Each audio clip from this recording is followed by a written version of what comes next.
지방시대위원회는 어떤 조직이고 어떤 일을 하는지 먼저 소개 부탁드리도록 하겠습니다.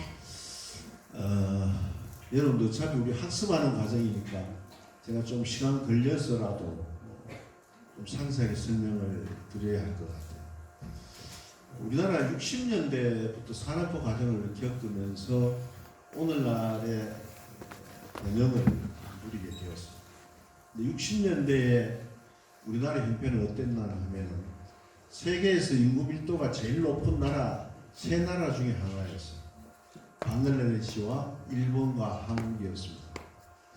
그런 나라가 어떻게 이렇게 갑자기 지금 산업화를 거쳐서 후기 정보화 사회를 거쳐서 지금 AI 시대까지 진입을 했는데, 그런 과정에는 농촌에서 많은 인구들이 대도시로 진입을 하면서 도시화 과정을 겪게 됩니다.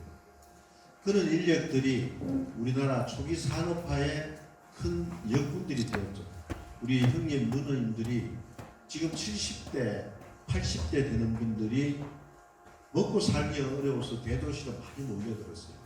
그래서 거기에 섬유공업을 시작으로 해서 노동집약적 산업들이 이루어지고, 그것이 나중에는 중화학공업으로 발전하면서 오늘날 우리나라 근대화의 과정을 겪었습니다. 평균 학계 출산율이 6.8명이었어요. 60년대. 제가 8남매 중에 둘째예요. 그때 학계 출산율이 지금 0.7이라고 그러는데 6.8명이 학계 출산율이었어요. 그러니까 가족들이 적은 농토에 인구는 많고 살기가 어려우니까 대도시에 몰려들었고, 또 농업을 가지고는 국민들이 배불리 먹을 수 없으니까 자원이 없는 나라에서 외국의 생산 재료를 가져와서 우리나라에서 인가공을 해서 이것을 수출하는 그런 정책을 국가가 폈는데, 그 정책에 일할 수 있는 일손들이 농촌에서 도시로 몰려드는 사람이었습니다. 제일 많이 몰릴 때는 하루에 7만 명씩 서울의 인구가 늘어났어요. 그런 과정을 겪으면서 너무 도시가 갑자기 비대해지고 팽창해지니까 여러 가지 도시에 문제가 생겼습니다. 그래서 70년대 후반이 될 때, 야, 이렇게 대도시로 많은 인구가 몰려들면 나중에는 농촌의 인구가 줄어들게 되고 대도시는 너무 많아서 살기가 어렵고 한쪽에 불균형 발전이 이루어지지 않겠느냐, 이런 걱정을 하게 돼서 70년대 후반부터는 박정희 대통령 시대 때는 그때부터 국토의 균형 개발이라는 목표를 내걸었습니다. 축구를 하는데 한쪽 구석에서 축구할 것이 아니라 축구 운동장을 넓게 쓰자는 그런 정책에서 국토의 균형 발전 정책이 국가 정책의 중요한 정책으로 자리 잡았어요. 그때 물론 또 안보적인 문제도 있었습니다. 이런 과정을 겪으면서 서울은 점점 커지고, 그와 함께 그때는 인구가 너무 많으니까 도저히 우리가 산업화 과정을 겪고 산업정책을 성공을 시킨다 하더라도 우선 먹고 사는 문제를 해결할 수 없으니까 인구를 줄이는 정책을 폈습니다. 그래서 산하제한 정책을 폈습니다. 가족계획. 지금으로 생각하면 너무나 엄청난 일이죠. 지금 인구가 적어서 출산을 장려하고 저출산 문제로 인해서 우리 사회에 이 존폐가 걸려있는 문제인데, 그때는 둘만 낳아 잘 기재를 해서 1968년부터 가족계획협회를 만들어서 한 집에 부부가 결혼하면 둘만 낳자고 했습니다. 요거 한 10년 하다가 이것도 정책의 실효성이 없으니까 한 나이라도 잘 기르자, 이런 정책을 폈습니다. 결과적으로 그 정책을 너무 오래 해서 지금 우리가 저출산 문제로 고통을 당하고 있습니다만, 우리 공동체의 미래는 항상 인구와 자원이 없는 나라이기 때문에 인구와 국토 공간의 협소함, 이 문제 속에서 나타난 것이 균형 발전이라는 정책이 있었어요. 그래서 국가를 어떻게 균형 있게 발전시킬 것이나 그런 고민 때문에 2004년에 노무현 정부 때 대통령 직속으로 국가균형발전위원회를 설치했습니다. 그리고 한편으로 우리는 5천년간 중앙집권적 정치체제를 띄고 있었는데, 우리나라 민주주의의 성숙도가 높아가면서 지방자치를 해야 되겠다. 요즘은 여러분 시장, 군수, 도지사 또 뭐 군산시 의회 의원을 선출하는 것은 여러분 이게 갑자기 하늘에서 떨어진 것이 아니고 그 전에는 정부가 다 임명을 했습니다. 의회도 없었습니다. 그러다 김영삼 정부 때 우리나라 민주주의를 성숙하게 하고 삶의 질을 높이기 위해서는 풀뿌리 민주주의를 해야 되겠다. 지역의 문제는 지역 스스로가 자치권을 행사하면서 스스로를 다스리고 스스로를 통치하는 제도를 도입해야 되겠다 해서 지방자치제도를 도입을 하게 됩니다. 물론 자유당 때 중간에 한번 하다가 중단된 적도 있었습니다. 그래서 김영삼 정부 때 시장 군수를 뽑게 됩니다. 시도지사도 직접 선거를 하게 돼요. 그러면 시도지사를 선출을 하고 주민들의 손으로 시장 군수를 뽑고 지방의회를 둬서 지방의회가 살림살이에 대한 재원을 배분하는 일을 하고 지방의 공동체의 규약을 정하는 조례를 만드는 일을 지방의회에 하게 했죠. 이렇게 하다 보니까 점점 지방의 수준들이 높아가고 영향이 높아지니까 중앙정부가 가지고 있던 권한을 지방으로 많이 넘겨주라. 주민들의 삶과 관련되는 업무는 지방에 넘겨줘야 될 것이 아니냐 하는 분권의 문제가 생겼습니다. 이런 분권과 집권이라는 대칭적인 언어인데 중앙 집권에서 지방 분권을 요구하는 목소리가 많이 높아졌고 또 국가의 대한민국의 국가의 권위와 국가의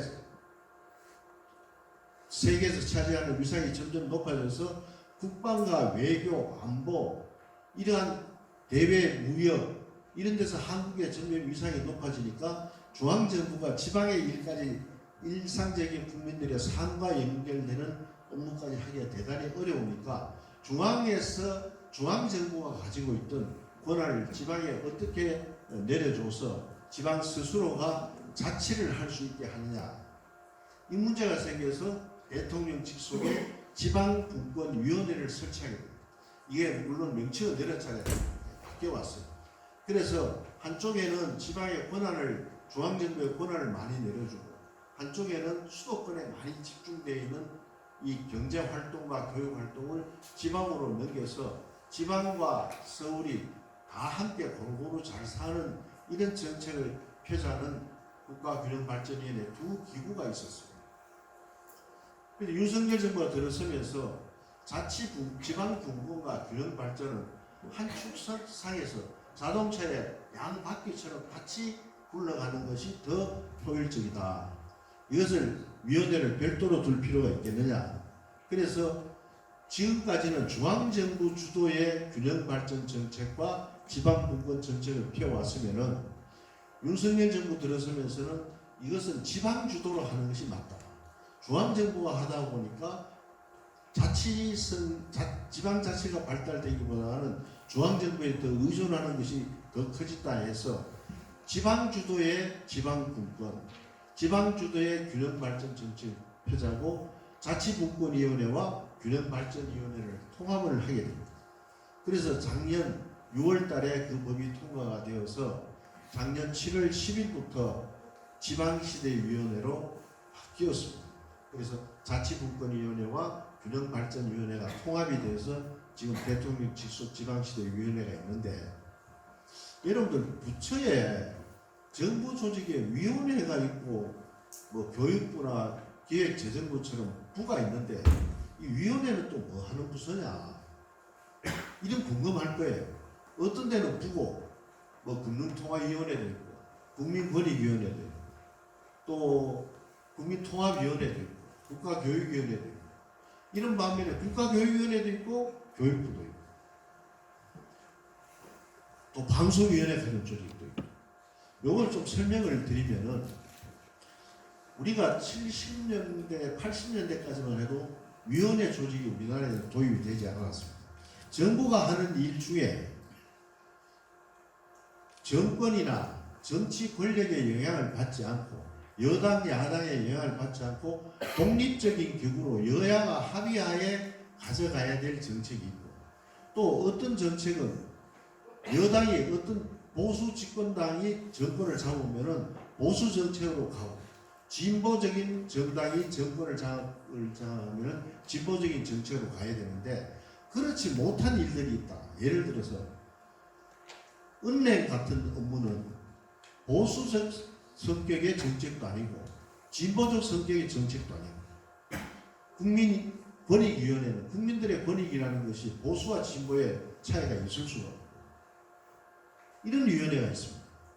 또 국가교육위원회도 우리가 교육부가 모두 교육 정책을 하지만은 또 어떤 정책에 따라서는 10년, 20년 국가와 교육은 백년지 대계라고 했는데 정권의 영향을 정치 권력의 영향을 받지 않고 지속적으로 우리 공동체가 나아가야 될 교육 제도를 설계해야 되는 이런 성격들이 있어요. 그래서 이런 성격이 좀 더 선진화된 행정으로 대한민국이 발전을 하니까 이런 위원회는 국회가 추천하고 여당, 야당, 대통령이 추천해서 독립적인 기구고 그 기구는 대통령의 정책에 의해서 정해지는 것이 아니라 그 위원들이 합의를 얻도록 합의 과정을 얻은 합의제의 행정기관이 있습니다. 그래서 이런 위원회가 있는데 위원회 중에도 또 두 가지를 합니다. 하나는 영어로 커미션이라고 하는 조직입니다. 이것이 우리나라에는 국민권익위원회, 방송위원회, 금융위원회, 인권위원회, 국가교육위원회 이런 조직은 합의제 행정기관이어서 영어로 커미션이라고 부르는데 이거는 독립적이고 합의적인 정책을 추진해야 될 업무가 있습니다. 또 하나의 위원회는 우리 지방시대위원회라든지 국민통합위원회라든지 농어촌특별위원회 같은 것은 영어로 커미티라고 씁니다. 이건 뭐냐면 자문기구적 성격을 가진 위원회예요. 그러니까 행정위원회 아니고 자문위원회죠. 그래서 대통령 지속 지방시대위원회는 외교, 국방을 제외하고는 모든 부처와 관계되기 때문에 단일 기능에 합의를 얻어야 될 그런 업무를 다루지 않기 때문에 자문위원회로 출발을 해서 대통령 직속 지방시대위원회를 두고 있습니다. 그래서 그 위원회의 성격은 모든 부처가 균형 발전과 지방 국권 업무를 다루는데 부처 간의 이해관계를 조정을 하고 또 부처 간의 예산을 새롭게 배분을 하고 조정하고 통제하는 업무를 하는 것이 지방시대위원회입니다. 제가 좀 장황하게 설명드린 것은 이건 수업의 한 일환이기 때문에 여러분들이 정부 기구와 또 합의제 행정기관인 위원회, 커미션과 또 자문위원회 성격을 가진 커미티의 차이를 설명을 드렸습니다. 네, 여러분 잘 들으셨죠? 제가 우리 수강생들에게 쪽지로 시험 중간 퀴즈를 내겠습니다. 자, 위원회의 차이점 여러분들 빨리 복습하시기 바랍니다. 자, 그러면 우리 군산 같은 소도시에서는 굉장히 큰 화두로 떠오르고 있고 또 해결해야 될 과제입니다. 지역 균형 발전, 우리의 소망일 수도 있어요. 자, 그 지역 균형 발전에 대해서 우리가 앞으로 해야 될 것들, 또 해소 방법들, 어떻게 해야만 이런 지역 균형 발전을 해소할 수 있는지 우리 위원장님 어떤 해법 있으시면 좀 공유 부탁드리도록 하겠습니다. 여러분 균형 발전하면은 모든 사람이 똑같이 살아야 될까요? 그렇게 살 수 있는 세상이 있을 것 같아요. 개인도 우리 민주주의 또 자본주의 경제 체제에서는 자기 능력도 살지만 기본적인 인권은 같습니다. 그러나 차이는 있어요. 차이가 없는 게 뭐냐면 기회는 같이 주어집니다. 기회는. 여러분 고등학교에서 대학 올 때 시험을 보잖아요. 능력에 따른 차이가 나요. 또 좋은 데 들어가기 어려운 대학도 있고 들어가기 쉬운 대학도 있어요. 그럼 모든 사람이 똑같은 대학에 똑같이 공부하는 것은 불가능하다시피 지역도 그렇습니다. 여러분 작은 동네를 이렇게 보더라도 면 단위를 보더라도 면세대지는 가게도 많고 식당도 있고 좀 더 잘 사는 것 같아요. 근데 면 소지를 떠나면은 농사 짓는 지역에 가면 잘 못 살아요. 그래서 항상 이런 이 조금 더 발전된 지역과 발전되지 않는 지역이 존재를 합니다. 국가도 마찬가지예요. 수도권은 소득도 높아요.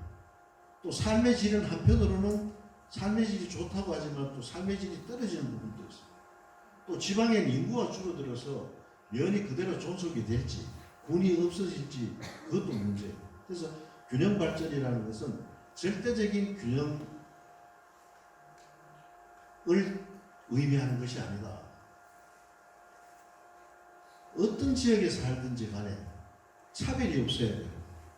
어떤 지역에 살든지 기회는 공정해야 된다는 측면에서 균형 발전 얘기를 합니다.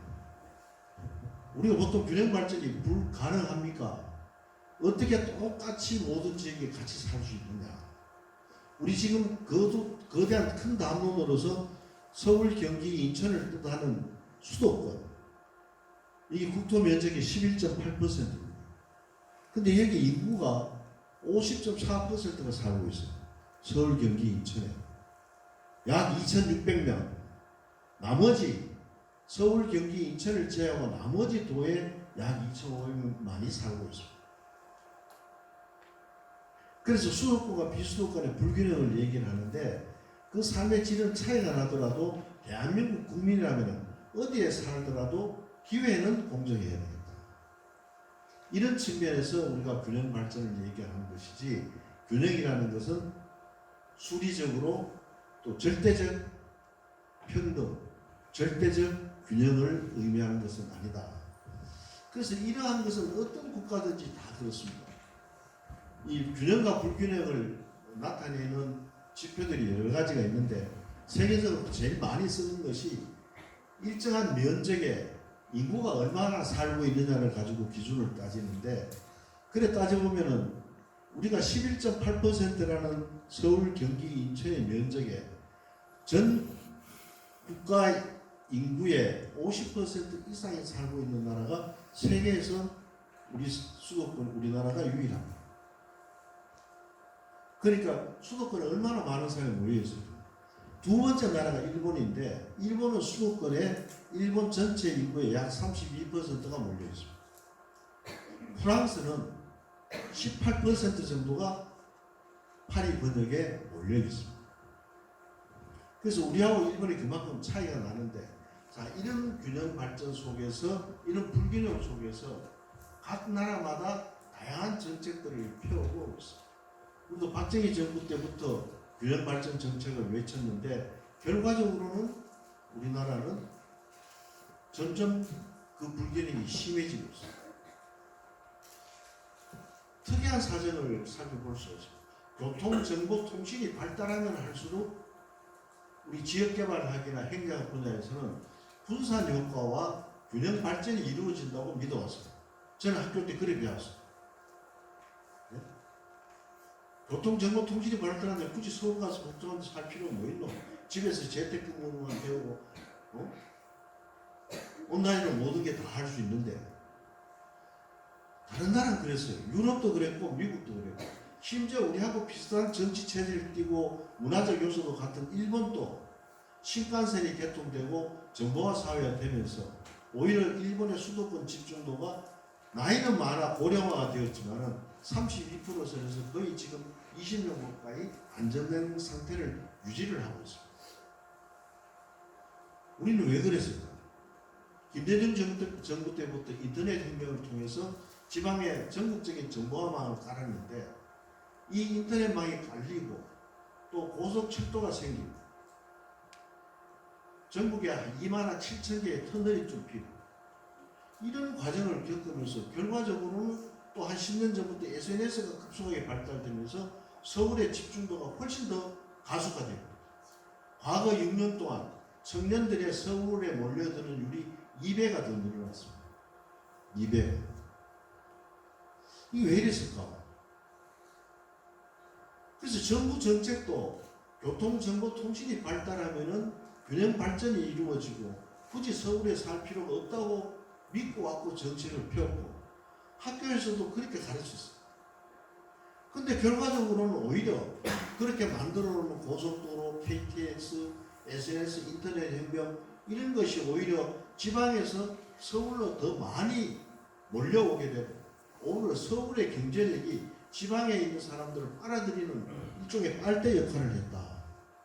결과적으로 이래 됐습니다. 그래서 이 가설이 이제는 외국에서 도입되는 교과서나 우리나라 교과서가 이제 바뀌었습니다. 교통, 정보, 통신이 발달하면 할수록 직접의 이익이 더 커진다. 모이면 모일수록 새로운 정보 가치가 창출되어서 더 경제적 효과가 커지는 것이 한국이다. 그래서 이것이 우리나라는 문화적 요인이 대단히 크다. 이것을 우리가 간과해야 됩니다. 그래서 우리나라 정부 정책이나 학교에서 우리 고유한 우리 민족이 가지고 있는 문화적 속성, 그 문화적 속성에 의해서 지배를 받는 사람 한 사람의 개인 행동의 선택, 태도, 이것을 굉장히 지배한다는 것을 우리는 놓치고 있었어요. 5,000년 동안 사람을 낳으면 아이를 놓으면 한양으로 보내고 말은 제주도로 보내라. 또 5,000년 동안 우리는 중앙 집권적 체제 속에 살았어요. 또 한국은 특이하게 같은 업종끼리 모여야 경쟁이 일어나고 그 경쟁 속에서 사람이 진행이 됐어요. 여러분 먹자 골목이라고 있죠. 세계에서 먹자 골목이 있는 나라는 대한민국입니다. 같은 업종의 식당들이 한 골목에 모여서 치열하게 경쟁을 하고 망할 건 망하고 살 건 살고 소비자 입장에서 대단히 편리하지만은 이런 구조에 있는 나라는 한국뿐이에요.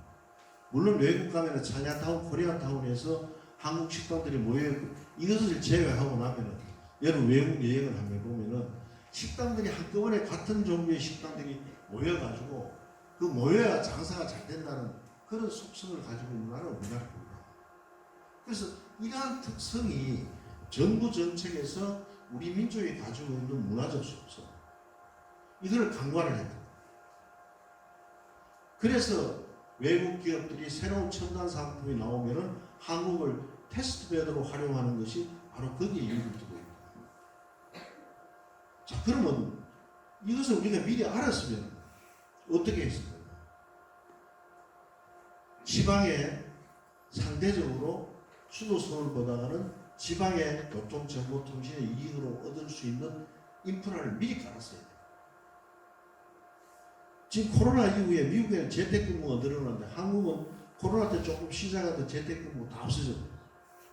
이런 독특한 우리의 문화적 속성을 가지고 있다. 그래서 이 균형 발전에서 대한민국에서 시행하는 정책들이 문화적 요소까지 가미가 돼서 대단히 복잡하고 그렇게 쉬운 문제는 아니다.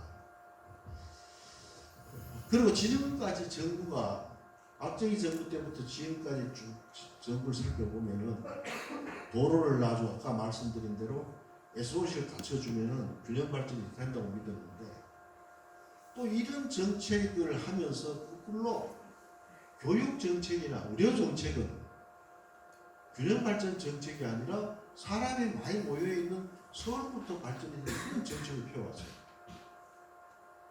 그러다 보니까 지방의 교육이 먼저 망하게 되고 또 지방의 의료 서비스 수준이 너무 떨어지고 또 우리는 교육 때문에 수도 서울로 몰려드는 그런 문화적 속성과 국민들의 선택이 있는데 한쪽 부서는 국토부나 산자부는 균형발전 정책한다고 지방에 투자를 하고 교육 정책은 균형발전 정책과 관계없이 서울에 고등학교까지 지방에 졸업을 하고 공부 잘하는 애들은 서울로 가야 되는 이런 입시 제도와 대학 구조를 정부가 만들어 놓은 거죠.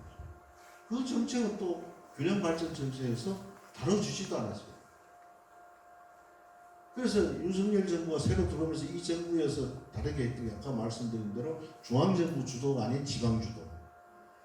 균형발전 정책의 핵심은 교육과 의료계획입니다. 또 우리의 공동체의 가장 큰 문제인 저출산 문제는 균형발전이 이루어지면 저출산 문제도 가장 강력한 정책 효과를 나타낼 수 있다. 여러분 군 단위에는 학교 출산율이 1.73입니다. 서울만 따지면 0.32밖에 되지 않습니다. 그런 과정에 우리 균형발전 정책에 지금까지 약 1970년부터 시작을 해서 지금까지 이르는 동안에 큰 흐름의 변화가 지금 이렇게 되고 있습니다. 네, 지역 균형 발전에 대한 어떤 역사를 네, 위원장님께 들었습니다. 자, 그러면요, 위원장님께서 펼치신 지역 균형 발전 정책 중에서 위원장님께서 이건 정말 성공적이었다라고 생각하시는 어떤 성공 사례가 있으면 말씀해 주시기 바랍니다. 성공했다고 보기보다는 성공할 기미가 보이는 정책이 있어요.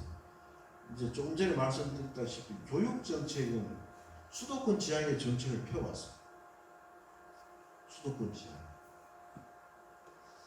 또 지난 윤석열 정부가 출범할 때 심지어 교육부의 중앙 집권적 생각, 교육부의 규제 중심의 대학 교육 정책, 이것 때문에 우리나라 교육이 잘 되지 않는다. 차라리 교육부가 없는 게 낫겠다. 유초중 등의 의무교육은 교육감한테 맡기고 대학은 자율적으로 대교육에다 맡기면 좋지 않느냐 해서 교육부 폐지론을 정부 인수위원 때는 심각하게 검토를 했습니다. 교육부를 아예 없애버리고 그때 없애려고 했던 부서가 여성과학 교육부였어요. 이제 그런 과정에서 역대 정부들이 해온 균형발전 정책과 분권 정책을 검토해본 결과 우리가 놓치고 있었던 부분이 교육개혁과 의료개혁입니다. 이 부분은 오히려 수도권 지향적 교육 정책이기 때문에 특히 고등교육 정책, 대학 정책은 지방 중심으로 한번 바꾸자. 또 대한민국이 대단히 이념 갈등이 심한 나라가 돼서 국가 전체가 교육개혁을 하려니까 보수와 진보가 싸워가지고 교육정책 만들기가 대단히 어려워요. 입시제도부터 시작해서. 또 지역적으로 강남 대치동을 중심으로 하는 그런 높은 교육열 지역과 또 그렇지 않은 지역과의 갈등, 뭐 이런 갈등들 때문에 어려워서 지방발 교육개혁을 하고 있는 거죠. 이렇게 해서 제일 정부 부처 중에서 지방시대를 지향하는 정책으로 제일 크게 전하는 부서가 교육부가 됩니다. 그래서 지금까지 교육부가 각 대학에 공모 사업을 거쳐서 돈을 주고 교육부가 대학의 몫을 옥조고 있었는데 이것을 시도를 넘겨줍니다. 그래서 교육 정책에 고등교육 정책에 지방 분권 정책을 제일 선도적으로 하는 부서가 교육부가 되었습니다. 그래서 교육부가 지원하는 돈을 이제 대학에 넘깁니다. 그럼 시도별로 지금 대학 그 지역에 있는 대학을 관장하는 부서가 다 생겼어요. 대구시 같은 이름은 대학국이라 해요. 경상북도는 지방국, 전라북도도 만들었어요. 그래서 대학과 지역사회가 함께 할 수 있도록 이때까지는 시도지사는 시도지사대로 교육감은 교육감대로 대학 총장은 총장대로 교육정책을 각기 다르게 정책들을 펴왔으면 이제부터는 도지사와 교육감과 그 지역에 있는 총장이 삼위일체가 되어서 그 지역이 필요로 하는 교육을 제도화해주고 설계를 할 수 있도록 정책 전환하는 교육발전특구라는 제도를 도입합니다. 또 하나는 지방대학에 앞으로 학령 인구가 줄어들기 때문에 대학에 지금 정원이 남아돌고 대학의 문을 닫아야 됩니다. 역량이 부족해서 아니라 학생 자원이 없기 때문에 문을 닫아야 되는 그런 구조적인 문제. 이런 문제를 해결하기 위해서 우선 지방에 지속 가능하게 발전할 수 있는 대학으로 그로컬 대학이라는 것을 새롭게 만들어보자. 이런 정책들. 그래서 지금 대학의 교육부는 평가 제도도 대학의 평가를 없애버렸습니다. 그 지역 특성에 맞는 그 지역이 필요로 하는 인재를 양성하는 또 그렇게 양성된 인재가 그 지역에 정착하는 정책. 그래서 오늘 주제가 지방시대의 인재 양성 정책이라고 합니다. 지방시대 인재 양성 정책은 결국 균형발전 정책이다. 균형발전 정책의 가장 핵심적인 것이 지방 청년, 지방 인재를 양성하는 것이다. 그래서 교육부가 다른 어느 부서보다가도 제일 분권화를 많이 시켰고 또 지방대학을 중심으로 하는 지방의 인재 양성. 그 전제는 서울에 가서 사는 것이 아니라 지방에서 공부한 아이들이 지방에서 좋은 대학에 갈 수 있게 하고 지방에서 좋은 대학 졸업한 아이들이 지방에서 일자리를 얻을 수 있는 그런 제도를 만들어 보자고 하는 것이 지금 이 정부의 지방시대의 인재 양성 정책의 핵심입니다. 그러면요, 위원장님, 바로 지금 이제 인재 양성에 대한 말씀을 시작하셨잖아요. 그러면 이 지방 시대에 우리 학생들이 좀 더 우수한 인재, 지역사회가 필요한 인재가 되기 위해서는 우리 학생들은 어떤 노력을 해야 될까요? 우선 제도부터 이제 갖춰져야 되는데 저는 학생들이 꼭 지역 인재가 되기 위해서 뭐를 해야 된다는 것보다가 우선 정부가 기회가 공정하게 줄 수 있도록 만들어줘야 돼요. 그 기회의 공정이라는 것은 일종의 정치 지리적으로 불리한 여건을 감안을 해주는 게 기회 공정성이죠. 아마 이번에 만들어 놓은 우리 지역 인재 전형 특별 제도라는 게 있습니다. 여러분도 이미 대학생이 됐습니다만은 우리는 어떻게 지금 지방 교육을 둘러싸는 세 개의 큰 거버넌스가 교육청과 대학과 시도지사인데 교육청의 정책은 고등학교에서 공부 잘 시켜서 서울에 대학을 보내면 제일 잘하는 것처럼 그런데 제가 이런 말씀을 드리면 지방에 있는 대학도 줄만서만 들어가는데 무슨 뭐 인재 양성이고 뭐 지방에 해줄 게 뭐가 있느냐. 우리는 빠뜨린 게 있었습니다. 지방에 있는 대학들이 가지고 있는 자원 중에 수도권 대학, 인서울대학, 그 중에도 서울대학에 입학할 수 있는 성적하고 맞먹을 수 있는 학과들이 있었어요. 근데 그 학과의 학생들은 서울 애들이 와서 반 이상을 다 차지했습니다. 의학계열 의대, 치대, 한의대, 약대, 간호대학. 이게 현실적으로 지금 부모들이나 학생들이 제일 가고 싶어하는 학과들. 이 학과들은 수도권에 있는 대학보다 성적이 더 좋아요. 학교도 더 좋고. 근데 그것을 지방에서는 그 학교에 그 지방 아이들이 진학을 못하고 그보다 못한 수도권에 돌아서 인서울대학 가려고 그렇게 치열한 경쟁을 뚫어야 돼요.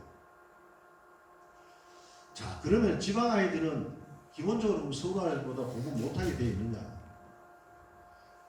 여러분, 농어촌 전형 같은 거를 해보면은 대학에 농어촌 전형으로 들어오는 학생들이 2학년, 3학년 되면은 성적이 전부 상위권을 진입을 합니다. 이런데 먼저 좀 눈을 뜯는 지역이 부산이에요. 부산대학은 지방에 있는 그 지역의 고등학생들을 부산대학 의과대학에 80%까지 뽑았습니다. 80%. 근데 수능 점수로 하면은 서울 애들한테 수능 점수에 밀리니까 부산대학에는 수능의 최저 점수를 없애버렸어요. 그래서 학생부 종합전형을 중심으로 뽑으니까 그 애들이 국가고시에 다 합격이 됐어요. 그래서 이번에 우리가 지방대학 육성법을 개정을 해서 지방대학이 40% 이상을 의학계열 학생들을 총장에 뽑도록 강제 규정화했습니다. 의대, 치대, 한의대, 약대, 간호대학. 앞으로 이 분야를 수의과대학하고 로스쿨까지 확대를 하려고. 그럼 이 교육만 그렇게 하느냐? 우선 이러한 전국에서 수도권하고 대학하고 경쟁할 수 있는 대학부터 그러면은 수도권으로 진학하려고 하는 학생들이 지방대학에 정착을 할 것이고 또 기업들이 지방으로 지방의 기업들이 유치가 되면은 가족들을 데리고 내려올 것이고 또 공공기관 이전하는 직원들도 아이들 데리고 내려올 것이다.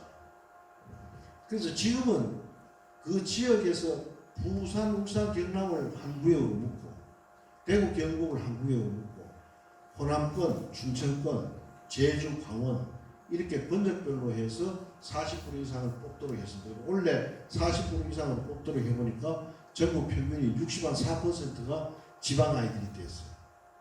2028년부터는 중학교부터 그 지방에서 공부한 학생이야만이 의학계열의 지역인재 전형으로 특별전형을 자기들끼리 경쟁해서 들어갈 수가 있습니다. 이런 제도로서 구조적으로 지방에서 수도권에 비해서 취약한 기회가 공정하지 못한 부분을 제도로서 이 문제를 해결해 주는 거죠. 자, 이렇게 하니까 당장 어떤 문제가 생겼냐면 강원대학 같은 데는 저번에 11.8%를 강원도내 학생들이 뽑았어요. 그래서 원래 60%를 뽑았습니다. 그리고 오히려 의학계열 대학 가기는 수도권에 있는 고등학교 졸업하는 것보다가 지방에 있는 고등학교를 졸업하는 게 더 유리하게 돼요.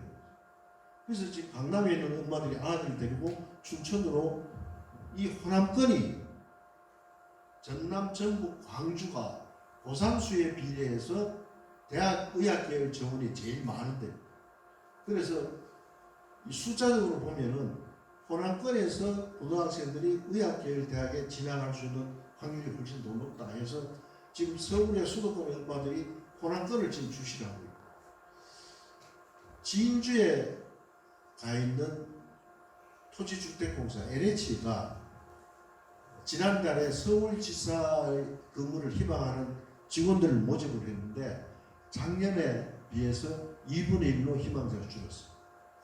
그거는 바로 지역 인재 전형을 확대하는 정책 때문에 서울을 가기를 기피하고 있는 현상이 벌써 일어나고 있습니다. 그럼 나머지는 어떻게 하느냐? 지금 우선 지방에서 졸업한 학생들이 기회에서 구조적으로 불리한 문제를 극복하기 위해서 우대를 해주는 것이, 대학을 졸업하고 취업할 때 모든 공공기관은 혁신도시에 있던 혁신도시에 입지해 있지 않든 관계없이 35%를 지방대학 학생들을 강제적으로 뽑아야 해요. 혁신도시에서는 30%를 뽑게 해요. 지금 전부 완주입니다. 완주. 거기에 있는 공공기관은 30% 그 학생들을 뽑게 하는데, 여러분 옆에 있는 전남 나주에 있는 한전이 나주에 있잖아요. 한전에는 전남대학 전기과 지금 서울공대 전기과 성적이 같게 되는 것이 나주에 있는 한전의 30% 지역인재 채용 제도에 영향을 받고 있습니다. 그래서 지방대학이 구조적으로 안고 있는 불리한 문제는 정부에서 제도적으로 개입을 해서 거기에 대한 특별 전형 제도를 도입을 해서 수도권 학생들하고 지방대학이 같이 경쟁할 수 있는 구조를 만들어준다. 이런 것이 지방인재 양성 정책이고, 또 하나는 지금 아직 기재부하고 확정은 안 됐습니다만 앞으로 지방에 수도권을 제외하고 지방에 취업한 청년들에 대해서는 상대적으로 급여가 수도권보다 낮으니까 이거를 보정하기 위해서 청년들에게는 소득세를 감면하는 정책을 지금 준비를 하고 있습니다. 그래 되면은 지방에서 받는 급여가 좀 적더라도 세금을 가지고 수도권보다가 같이 소득 수준을 맞춰주는 정책도 지금 정부가 검토하고 있다는 말씀을 드리겠습니다. 네, 이 위원장님, 교육발전 특구, 자, 내부에서 정의하고 있는 외에 좀 구체적으로 좀 말씀 좀 해주시죠.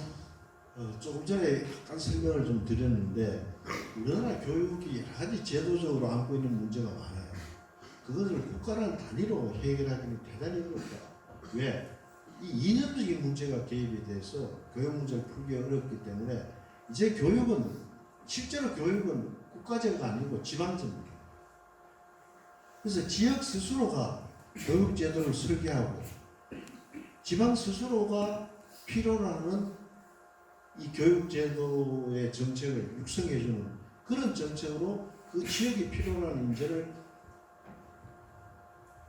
육성을 하고, 또 육성된 인재들이 그 지역에 정착할 수 있는 제도예요.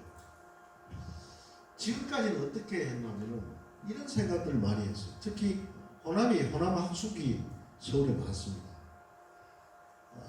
고등학교 졸업하고 서울에는 좋은 대학 가서 공부 열심히 하고 고향을 위해서, 고향 집을 위해서 크게 헌신해 줄 것을 기억하고 많은 투자를 해서 서울의 기숙사를 많이 지어줬습니다. 우리는 그들에게 기대를 어떻게 걸었나, 연화가 돼서 돌아올 줄 알았어요. 근데 연화가 되기는 그냥 가서 돌아오지 않았습니다. 지금 아마 호남 지역에서는 과연 호남 학숙을 해서 서울에 가는 학생들에 대한 기숙사 지원 정책을 계속 해야 될 것이냐, 시도지사들이 고민을 합니다. 그러는 사이에 우리는 지방을 떠나는 학생을 도와줬고 지원을 해줬어요. 근데 지방에 남는 학생들에 대해서는 큰 관심을 기울이지 않았습니다. 그러다 보니까 지방이 없어지는 지방 소멸을 걱정하고 인구가 줄어들어서 지금 면 단위 인구가 2,000명 미만 인구가 40% 가까이 돼요. 2,000명 미만이 되면 식당이 하나도 없어요.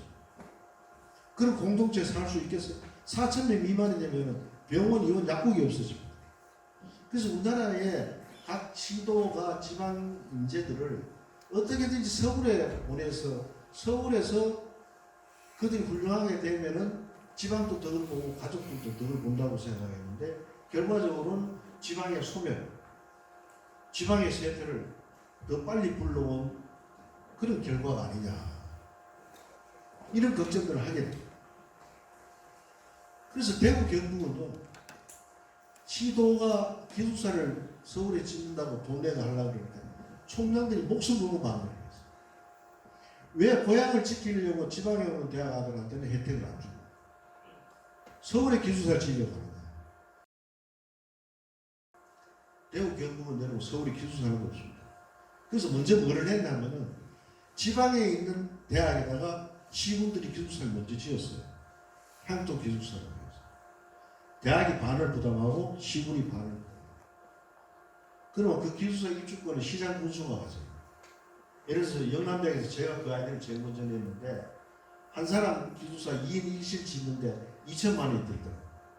1,000만 원은 군이 내고 1,000만 원은 학교가 부담하면은 시장 군수가 50명 분을 가지고 있으면은 그 군 학생들 중에 50명을 영남대학 기숙사에다가 입시를 시킬 수 있도록 해줬어요. 이제 그런 정책을 편 지역도 있고 그렇지 않는 정책도 차이가 있는데 그래서 지역 인재에 대한 인식이 이제는 많이 달라지기 시작합니다. 그리고 정부 정책도 달라졌고 지방도 이제 달라졌다. 지금 시도지사들은 이 문제를 굉장히 고민을 하고 있고 또 그전에는 대학을 지원하는 것은 대학 총장의 몫이고 교육부 몫이지 시도지사와 시장군수는 아무 관계없다고 했어요. 교육감은 나는 중고등학교 교육 잘 시켜서 서울에 있는 대학만 잘 많이 보내면은 성공한 교육감으로 평가합니다. 이것이 이제 지방시대에 와서 교육발전특구라는 걸 통해서 교육감과 대학총장과 시도지사가 삼위일체에 대해서 지역인재를 양성한다. 그렇게 하기 위해서는 시장군수는 보육과 돌봄을 책임지죠. 교육감은 초중고에 사교육 없는 공교육 체계를 만들어줘요. 대학총장은 공교육을 받은 애들, 사교육을 받지 않고 공교육을 받은 범위 내의 학생들을 입학을 시키겠다. 그것도 의학계의 우대를 두어서 입학을 시키겠다. 그러면 또 한편으로 우리가 이제 일자리를 수도권에 있는 기업들을 내려오게 하는 기회발전 특구랑을 둬서 거기에 일자리를 확보해서 지방대학 나온 아이들도 일자리에 양질의 일자리를 가지게 되고 그 지역에 정주할 수 있는 체계를 갖추겠다 하는 것이 지금 교육과 의료개혁을 통해서 균형발전을 가지고 그 균형발전을 통해서 지방이 정주하고 저출산 문제도 해결하는 그 정책의 핵심에 지방대학 정책이 자리 잡고 있다. 이렇게 말씀드릴 수 있습니다. 네, 교육발전 특구를 통한 대학 교육의 본질, 대학 교육이 어떻게 나아가야 되는지까지 위원장님께서 좋은 말씀 해주셨습니다.